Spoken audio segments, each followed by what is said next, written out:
sa planong boys night out, pero todo bili naman sa kanyang sweetie pie. Sweetie pie, dalhin mo itong picture ko. Sweetie pie, hindi mo kumami. Lagay mo isa sa gilid. Hindi mo isa sa gilid? Ito. Hindi, makamukulain na. Magpuan ka sa mukha mo. Maglagay ka na ko na. Nagpalit-palit. Bye-bye. Sai. Hoy! Nakalimutan ka niya ngayong gabi. Halikan mo na, Sai. Kiss mo yan. Halikan mo na maayos. Para hindi ka niya makalimutan. Lumapit ka na! Kiss mo. Sa lips, sa lips, sa lips. Ba't sa lips? Gusto mo sa lips? Oo. May kakalimutan ka talaga niya ngayong gabi. Excited na ang mga boys.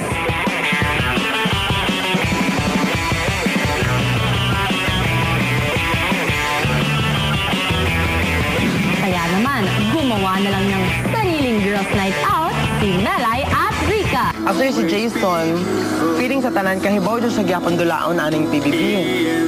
That's why nag-in love siya sa imuha. Exactly. Gingunan na ako sa imuha ang pugunsang gayo sa gawas. Friend man dyan ako si Jason o kung na mga away kay Jason. Pero wala i-defend man ako siya. Pero napanapanan na niyo wala, di ba? Wala man dyan. Pero between ikaw o si Jason, mas gihigugma gini mo si Jason, di ba? More than ginahigugma ka ni Jason, di ba? Tinood na siya, dili. O, di ba? That's why mga tao kay Murag ka na, good ba nga?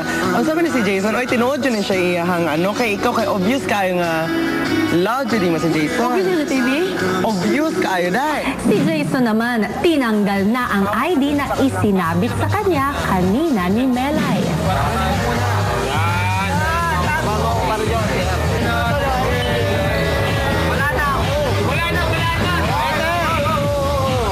Tingnan muna natin yung mga angels niya. Kung gaano maganda yung mga babae niya. Tingnan natin yung kapugian nito. Tingnan natin. Maganda si Si Melay may natanggap namang tawag mula sa road manager na si Abby. Meron tayong schedule for tomorrow. Meron kang homecoming sa Jensen. Homecoming? We have to go to Jensen. Wow! As in! Ma'am, ano ba nangyayari sa mundo? Biglang pauwi ako ng Jensen tapos? Bukas ko pang malalaman yung yung exact itinerary natin. But you have to prepare now. Sa bar naman ay dumating na ang Jason's Angels.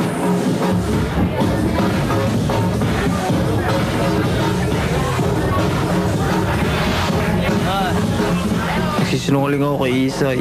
Hindi niya alam na may mga bisitang dumarating na babae. Ito malikot din siya.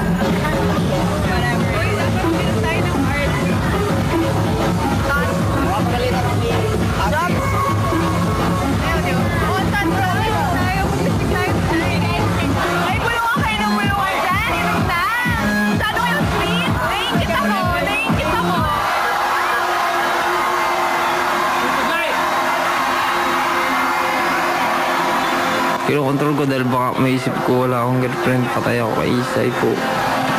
Kinokontrol ko yung sarili ko. Baka ano magawa ko dun sa mga babae. Sa bahay naman, sinubukang tawagan ni Melay at Rika ang mga boys. Sir yan? Oo.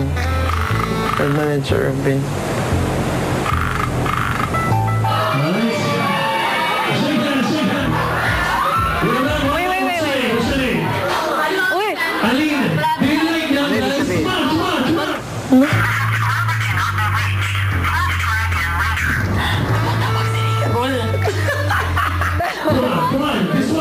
Madulong na sa dati.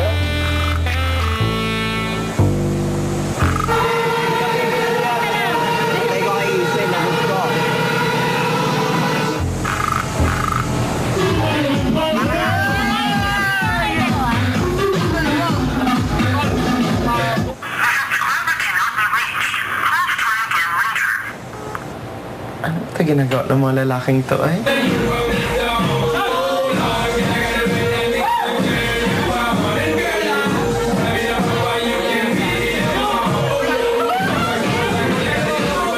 Lagi ko yung sinasabi, patay ako kay Isay nito sa kanila.